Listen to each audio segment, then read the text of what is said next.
جی جی government college university میں آپ پڑھاتے ہیں جی فلم کی کلاسز. یہ جو جب آپ فلم پڑھا رہے ہوتے ہیں اسٹوڈنٹس کو تو آپ کے اسٹوڈنٹس کیا بننا چاہ رہے ہوتے ہیں؟ وہ ایکٹر بننا چاہتے ہیں؟ میرا تو خیال ہے زیادہ تر ڈائریکٹر بننا چاہتے ہوں گے. یہ بڑا انٹرسٹنگ ویسے اس کا ایک میری آبزرویشن رہی ہے کہ جب میں میڈیا پڑھاتا تھا تو پہلی کلاس میں ہی پوچھتا تھا کہ آپ کیا بننا چاہتے ہیں. اس میں 80% لوگ اینکر بننا چاہتے تھے. تو اس کے بعد جب ہم پوچھتے تھے کہ آپ کن کن کو دیکھتے ہیں تو ان 80 میں سے تقریباً 90% لوگ جو ہوتے ہیں وہ ہاتھ نیچے کر لیتے تھے کہ ہم نے تو دیکھا ہی نہیں ہے. تو میں نے کہا بیٹا جس چیز کو دیکھا ہی نہیں ہے وہ بناؤ گے کیسے, بنو گے کیسے؟ اسی طرح جب یہ نئے نئے آتے ہیں اسٹوڈنٹس تو وہ ایکٹر بننا چاہتے ہیں, انٹرسٹنگلی وہ اداکار بننا چاہتے ہیں.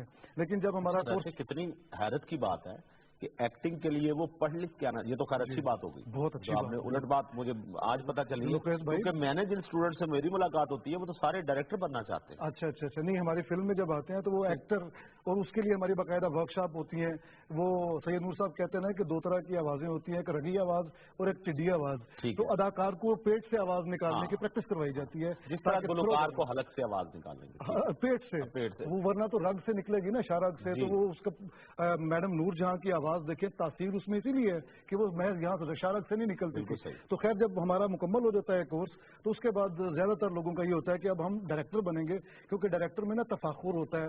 وہ کیپٹن آف دا شپ بنتا ہے. وہ اورنگزیب عالمگیر کی طرح کہتا ہے کہ بچے بھیج دیا کرو, شاہ جہاں پڑھاؤں گا شاہ جہاں کی طرح.